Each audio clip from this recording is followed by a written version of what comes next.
check transaction history on MetaMask. Hello and welcome to our YouTube channel, How to Tutorials. In today's video, I'm going to show you how you can check transaction history on MetaMask.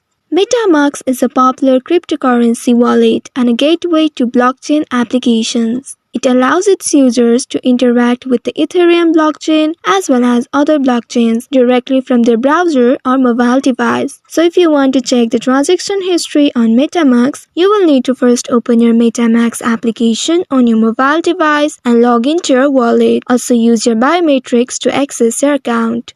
Once you have accessed your wallet, now to check your transaction history, you need to choose your specific wallet first if you have multiple wallets. For that, you can tap on this arrow next to your current wallet, and from the bottom, you can choose your specific wallet that you would like to check the transaction history of.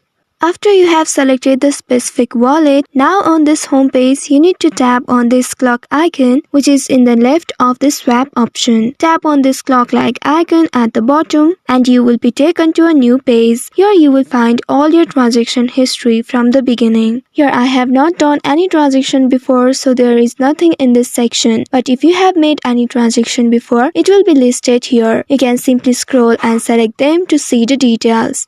So in this way, you can check the transaction history on MetaMask wallet. I hope this tutorial was helpful. If yes, don't forget to like, share and subscribe to our channel. Also hit that bell icon to never miss any updates from us. Thank you for watching.